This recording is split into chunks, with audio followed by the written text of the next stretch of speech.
Guys এই ম্যাচের লাস্টের দিকে লিটলি গাইস আমার হাত পা কাঁপতেছিল ভাই, আসলে কি পারবে আমাদের আরসি গাইস টিম আরসি কি পারবে এই ম্যাচটা উইয়া করতে? ভাই জাস্ট একটা ভুইয়া ভাই, একটা ভুইয়া ভাই, আমরা জাস্ট একটা ভুইয়া দেখতে চাই। তাদের কাছে কিন্তু ভাই জন বলো মানে লুট বলো ভাই, চারজনই কিন্তু ভাই চাচ্ছে ভাই, এখন দেখা যাক যে তারা ভুইয়াটা করতে পারে কিনা। আর হ্যাঁ গাইস এইবার আমার যেমন হইতেছে টিম আরএসকে থেকে ভাই আরসি অনেকটাই ভালো খেলতেছে। তোমাদের কি মনে গাইস অবশ্যই কমেন্টে জানাবা। জোন আছে এজি এইখানে তাজবাড়ি করতেছে। আরসি এখন জাস্ট ভিতরে জাস্ট একটু হোল্ড করুক, নকটা খেলে হয়েছে, নক না খেলে হয়েছে। এজিরা কি রোটেশনটা দিল, এখন এজি মায়ের খেতে পারে এনবিআর কাছে, যদি এনবিআর দুইটা প্লেয়ার তো এখন মায়ের খাবে না, বুঝছো, মানে মনে হয় না মায়ের খাবে। এই যে অলরেডি একজনের নক করে দিছে, এখন আরসিদের কাছে কিচ্ছু করার নাই, ফাইট নিতে হবে নিচে নাহলে উপরে। এখন একটু যদি হোল্ড করতে পারে তাহলে লাভ আছে, জোন রোটেশন করে আরসিদের সাইডে যাবে, তো একটু যদি ওয়েট করে জোনটা যদি রোটেশনের জন্য ওয়েট করে তাহলে হবে গাইস। এই ম্যাচে গাইস বাংলাদেশি টিমের কাছে চান্স আছে, এর মতো চান্স আর কখনো মেবি পাবে না। চারজন ম্যান, জোন ফেভার, সবকিছু আছে, লিটারালি সবকিছু আছে। এখন কথা হলো ফাইট তারা পুল আপ করতে হবে নাকি, এটাই হলো কথা।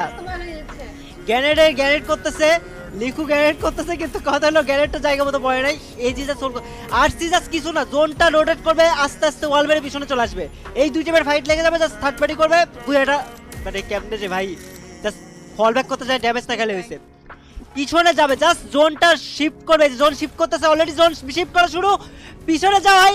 হোপের অবস্থা খুবই টাইট, হোপ সুপারমেটকে মার। এই দুইটা টিমের ফাইট লাগলে আসি থার্ড পার্টি করতে পারবে, জোন অলরেডি শিফট করা শুরু করছে, আর কেউ কিন্তু ওই সাইডে অন্য একটা ফাইট ইনভলভ। এখন এজি আর এইসিবি যদি ফাইটটা লেগে যায়, আরসি ওই সাইডে পুরো ফাঁকা থাকবে, আরসির কাছে বুইয়া নেয় পুরো পসিবিলিটিস ভাই। এইবার কি পারবে বাংলাদেশি টিমটা বুইয়া নিতে, কি মনে হয় তোমাদের?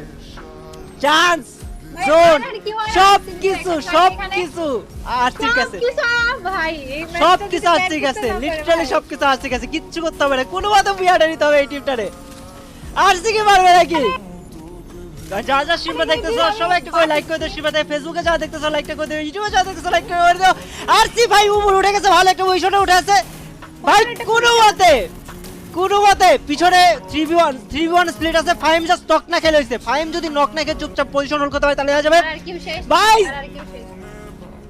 এই ম্যাচে কি মারো ভাই, সিরিয়াসলি এই ম্যাচ যদি মিস যায়, ম্যাচ ভুইয়া চাই ভাই, ফাইম এই সাইডে জাস্ট একটু যদি ইয়া করতে পারে, অলরেডি ইয়া করার চেষ্টা, 4v3v1 একটা স্প্লিট রয়েছে, 5 রে মনে মারতেছে ওই সাইড থেকে, হ্যাঁ 5 রে মনে এলিমেন্ট দিবে নাকি, ইয়া 5 নক, 5 এর পজিশনটা ক্রুশিয়াল ছিল, ও নকটা খেয়ে ঝামেলা লাগলো, আর পসিবল না, খুব সুযোগ একটা হয়েছিল, বাংলাদেশি টিম এরকম সুযোগ আর পাবেই না, দুইজন ম্যান মানে এইরকম সুযোগ আর পাবে না, ওদের উচিত ছিল চারজন মিলে পিছন চলে আসে এই পাথরের সাইডটা হোল্ড করা, চারজন মিলে এই টিমটারে চান্স দেওয়া দিচ্ছে, এই টিমটা ওই দিক থেকে ফাইট না করে চারজন নিয়ে চলে আসছে এই জোনের মধ্যে, আর সম্ভব না, এখন দুই দিক থেকে মার খাবে। Yep, hope got knock, last man, yep শেষ, এটাই বলেছিলাম। আরে